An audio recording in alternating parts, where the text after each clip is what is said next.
Today we celebrate the Oracle of Omaha, Warren Buffett, the man who redefined investing, building Berkshire Hathaway into a global icon and inspiring millions with his wisdom and humility. He retires today as Berkshire Hathaway CEO at the age of 95. It's not just the end of an era, it's a moment to honor a legacy that will shine for generations. And frankly, someone who's had an impact far wider than his geography, perhaps wider than he also expected.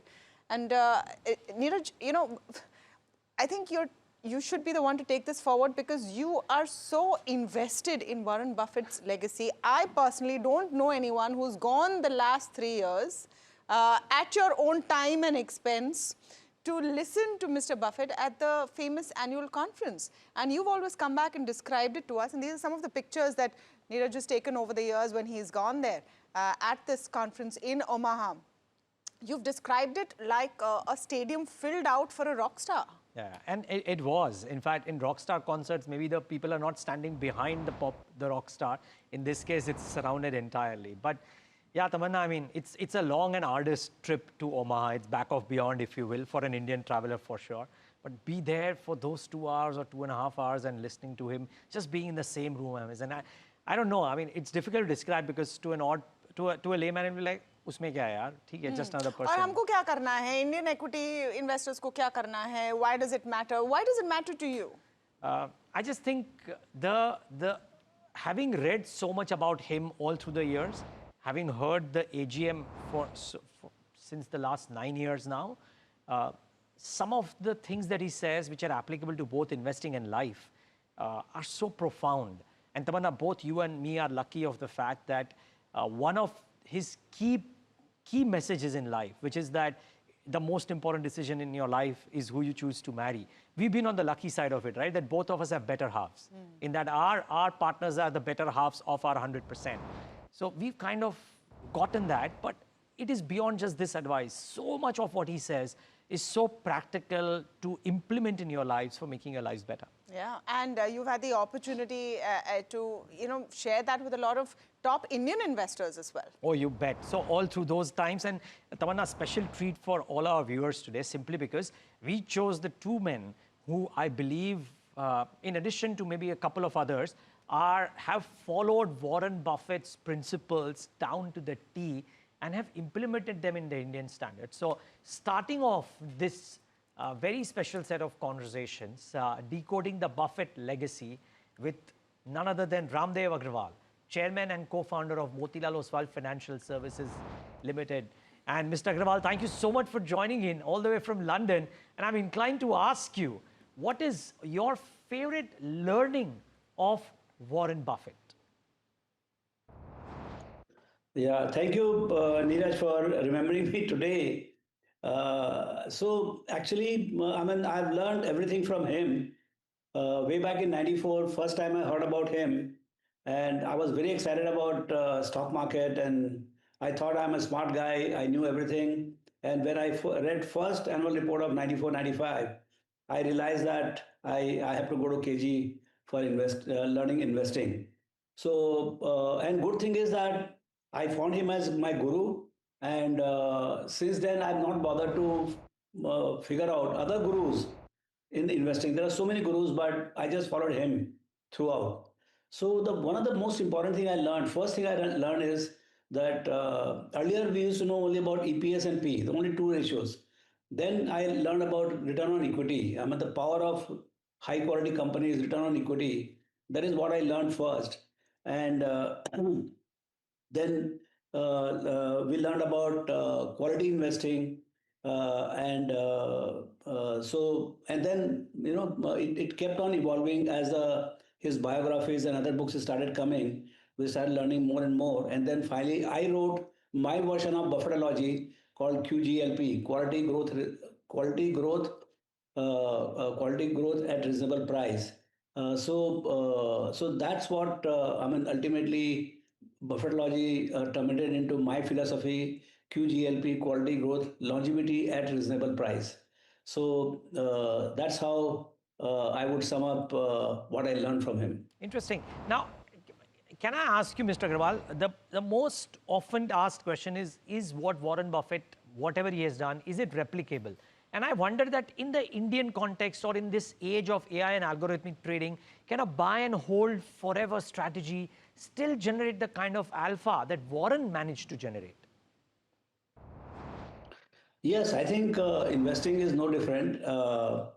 The new technologies, new way of evolution has always been happening. Might be in the technology era, things are a little faster, but at the same time, the wealth created is also very fast, and the size of wealth created is also very fast. I mean, you can see Apple and Microsoft, and now in just 4 5 years, Nvidia, $5 trillion kind of thing. So I think you can create a lot of wealth very, very fast in technological era. But I think the principles of investing remain same. It was 200 years back same, and today I think he has framed it very well.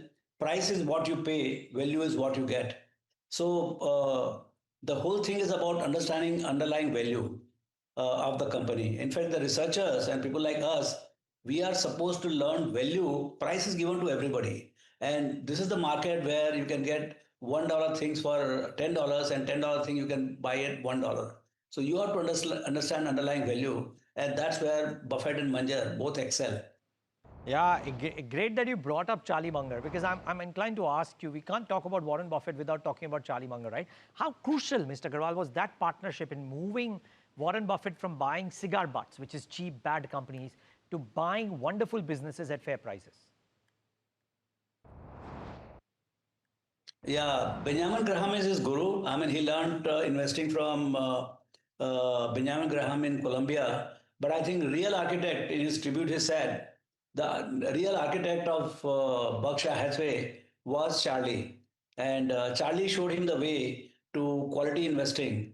So the famous saying of Charlie is that it is far better to buy a wonderful company at a fair price than a fair company at wonderful price. And actually, Buffett's biggest mistake and the first big mistake was buying Berkshire itself, which is a very kind of a value company available at very, very cheap price. But he had tough time getting out of it. So, and the money which he got from there, and he spent in buying Coca-Cola, Seas Candy, so all those kind of wonderful companies he bought.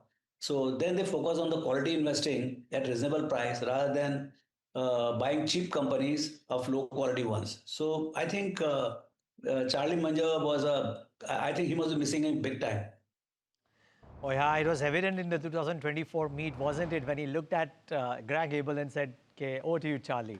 But anyways, Mr. Agrawal, Warren Buffett largely missed the India growth story, right? Largely.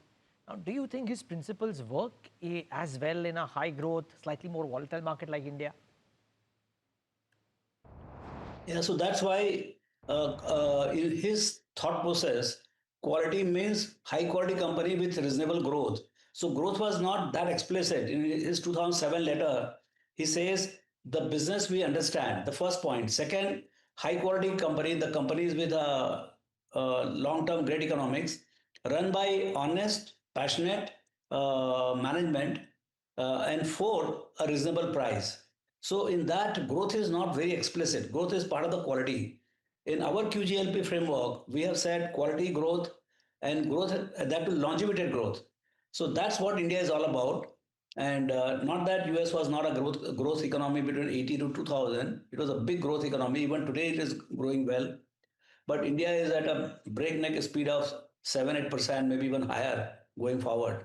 So growth has to be explicit. So we have to buy quality business, quality management, and growth has to be implicit. And for that, you have to understand power of compounding and what could be the present value of the company. So I think yes, India context, you have to explicit the growth and put into the quality companies. And that's where I think all the companies are expensive, but you need to really find the nuggets in India and sit through long periods of time. Okay. And Mr. Agrawal, I'm tempted to ask this to you. What is your favorite Warren Buffett memory? So many of them, but I think most important was the shaking hands with him and getting a sign done on a dollar bill. First thing, I didn't know that you take a signature on autograph on a dollar bill. That's very common in US. So I went in I think in 95, 97, I I went to meet him. On the eve of AGM at Boshan, he was sitting on a chair, and in a queue, we could go and get a signature, shake hands, and all. So that was the most memorable one. And the first time I did, second or third trip, it was.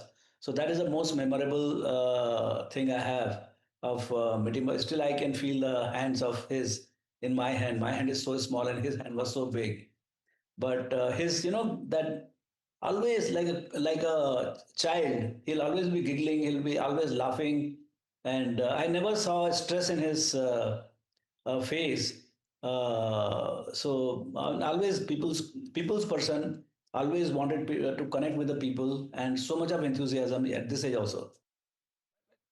In some sense, Mr. Agrawal, you kind of exhibit those qualities as well, right? You're not too moved during the COVID lows, etc. What is it that you've taken from Warren Buffett and kind of molded it into your or the Indian context? Can you talk about that? Yeah, so one of the quotes, be greedy when the world is fearful, and be fearful when the world is greedy. I think that is one thing which will be timeless in terms of the market, the opportunities in the market, and the challenges of the market. At the top of the market, you are so greedy, so confident, overconfident. At the bottom of the market, nobody believes in the market. So I think that was one thing which always keeps rhyming in my head. All right, Mr. Agrawal, we'll take a moment to thank you for joining in today, all the way from London, and giving us a sense of your thoughts around Warren Buffett's retirement. Really appreciate your time and your insights all through the years.